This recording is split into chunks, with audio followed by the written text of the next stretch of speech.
I'm not sure if I'm going to teach you something today that is brand new. It's certainly something that I know that most of you have probably heard in one form or another. But I do hope maybe that I inspire you. That's really the goal today. These are pretty tough days to be someone who stands up boldly and calls themselves a Christian, here in America especially. But I'm not sure that everyone would agree with that statement coming from me. We are noticeably and significantly, I think, divided as people of faith. We are divided racially and politically and geographically, theologically, certainly. Our witness and our reputation is definitely compromised. And I think any serious person of faith would recognize that and realize they are fighting an uphill battle, which I think we are. You know, the kingdom movement that is revealed in the New Testament, in the life of Jesus and of his most intimate followers, the one that actually began with Jesus' words and example, the one that was confirmed on Easter morning a couple of thousand years ago, and really the one that has revolutionized people's lives throughout history ever since. Well, I think that life of faith, it can seem so foreign nowadays, so distant. After Easter was over, the faith of the disciples, the lives that they led, turned the world upside down. They started a movement. Certainly it was Jesus that started it, but when he left them behind, after he had risen from the dead, they started a movement that fundamentally changed everything. And it continues today. Maybe it's not as noticeable. Maybe it's not as dramatic or history-altering. But the kingdom movement is alive and well. I think we have to have eyes that see it. Are you part of it? Are you part of the kingdom movement of Jesus? Or are you part of something else? I don't like asking that question. Even the question itself feels kind of divisive. Are you part of the kingdom movement? Or are you part of a social club? Are you part of a religious institution? Are you part of a society of people that are nicer than that other society of people you talk about, or lob criticism grenades at when they're not looking? Are you just a little nicer than those people over there? No matter. Even people who don't believe in God, or who completely reject the claims of Jesus, they cannot deny the shaping of history that was led by the energized faith of those who claimed they saw Jesus alive after he had been buried, after he had died and been buried. People can't deny, nobody can deny the change that happened right at that point in history. Can you paint a picture in your mind? Even if it's just for a moment today, of what it must have been like in the days and weeks following the exposure of the empty tomb. Right after the dream had died, along with the death of the leader of the rebellion that had been pushing back against the evil empire and the sacred religious institution of the day. Whoa. And then the leader and the dream came back alive from the dead.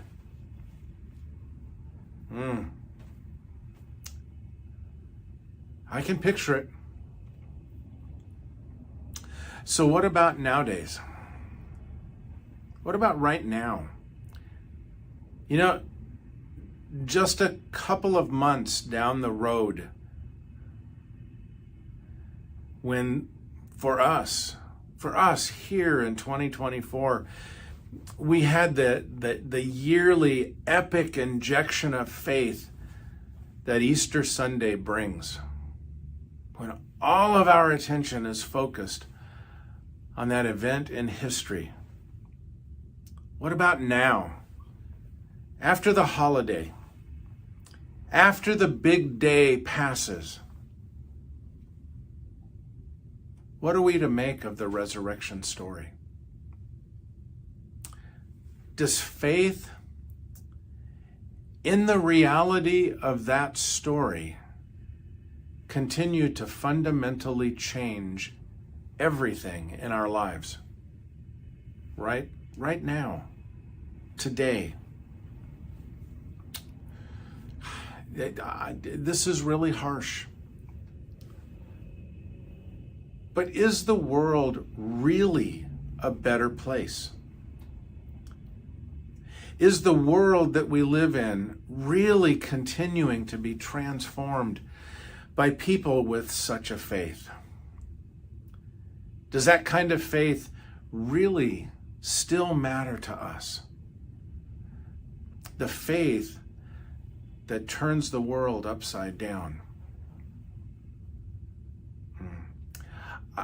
I know it is not my faith that turns the world upside down. I know it is still Jesus that does that. And my faith in him is part of that movement. One day when Jesus himself was speaking about being persistent in prayer, continuing to take our heart and our mind and our concerns to our Heavenly Father, Jesus even asked if he would still find faith on earth when he returned again. Would it still be present in 100 years, in 1,000 years, in 2,000 years, or beyond? In the Bible, in the book of James, James teaches us a whole lot about faith in a tiny little spot. In James chapter 2, verses 17 and 18, I want you to listen to it. In the same way, faith by itself, if it is not accompanied by action, is dead. But someone will say, you have faith. I have deeds. Show me your faith without deeds, and I will show you my faith by my deeds. I'm telling you, that contrast in that passage has played havoc in the minds and hearts of believers for years and years and years. In my life, it seems, now listen to this. This is going to sound really critical, but I want you to bear with me. Seems the story that most people get, the message. The Bible calls it the gospel. It is the story of Jesus transforming life and death and its effect on humanity. Seems that the story that most people get is about having faith in what has happened. And this saving faith that we are urged to possess, well, it's most often reduced to this. Bear with me. It's reduced to thinking the right thoughts about the right things, about certain key things like God and Jesus and the resurrection. And I totally agree that we have to have a change in the way that we think. But that change in the way that we think is often called belief. And then if we begin to think differently about God and about Jesus and about the resurrection, then we are believers. We're believers. Believers who have entered into the community of faith. And once we enter into the community of faith, we are taught, I bet a lot of you were, we are taught to avoid in the beginning at least, we're taught to avoid the big deal breaker sins. The big ones. The big things that you've got to think differently about. And once we begin thinking differently about those things, the hope is that we avoid hell and we go to heaven when we die. And here's the part that bugs me. It seems like after that, everything else can pretty much remain the same because we now think differently about those big things, and we're part of the community of people who think differently about those things. And then we go about our lives, and we go to school, and we have a career, and we get married, and we hopefully have kids, and we raise them. We work hard. We make as much money as possible. We pursue happiness for all it's worth. We are challenged to be good people and be nice to everybody and come to church. Come to church on Sundays. The problem is when I consider the claims of the Bible. And I realize, both through the claims in the Bible and through life experience, not just mine, but countless other people, there's this amazing thing that exists out there somewhere. This life of faith. And I wonder if people aren't open to having it, or have never quite understood it, or are even hungry for a true faith, a life-changing faith. I wonder if they don't ever get to that point because they think they already have it, because they have all these other things. And they think differently about God, and they think differently about Jesus and the resurrection. In other words, they believe certain facts and make a mental transaction in their own mind with God, and then it's all good.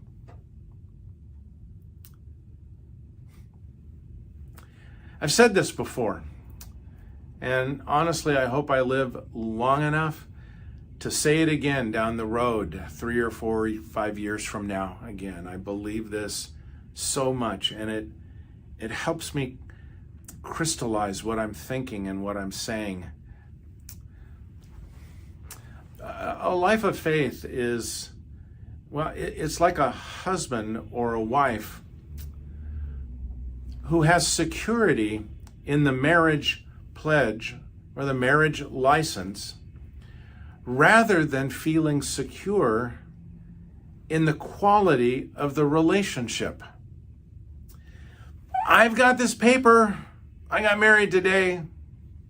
Pastor Mike signed it. Or I've got this ring. Look at me. As if that is the proof of marriage. But that's not a marriage. In a proper wedding ceremony, the one that invites God to come and be front and center in it. In a wedding ceremony, a couple should say yes to each other only if and when they have complete and total confidence and complete and total trust in their partner's character to uphold the pledges of marriage, the promises of marriage, and to each be faithful to themselves. As the only time anybody should ever say, I do.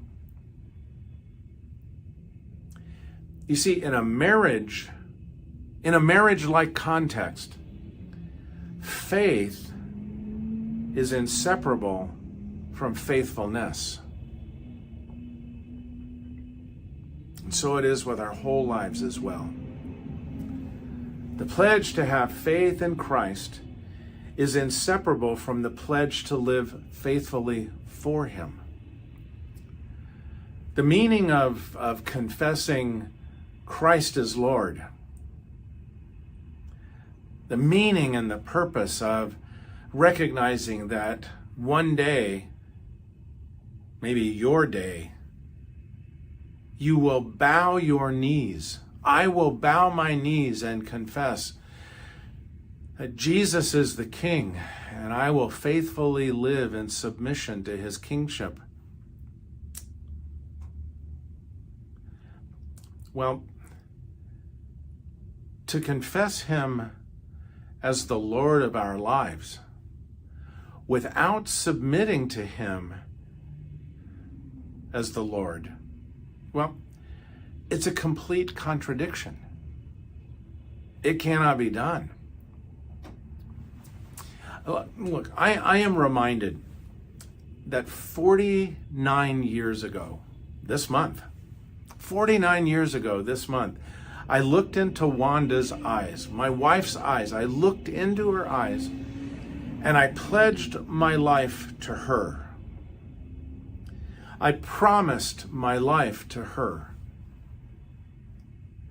But the pledge of my faithfulness in marriage, that pledge that I made to her that day 49 years ago,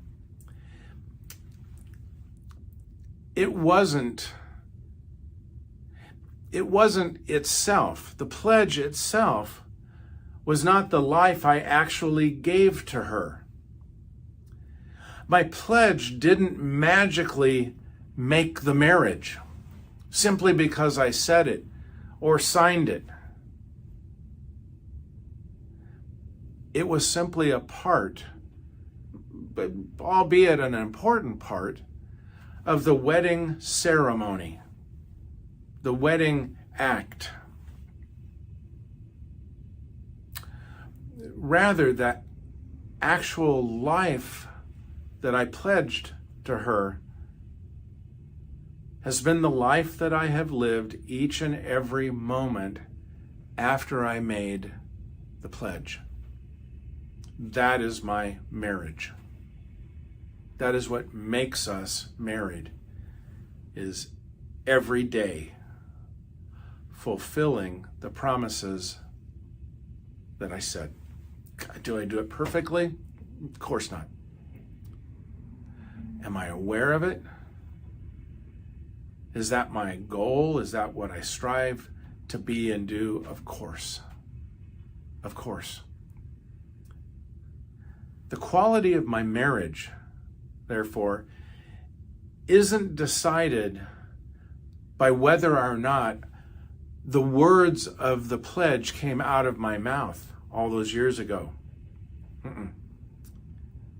It is only the only life I have to give to my wife is the life I live moment by moment. It's not magic. It's not in my head. It's not a piece of paper. It's not a ring. No, it is the pledge lived out, just like faith. Just like faith.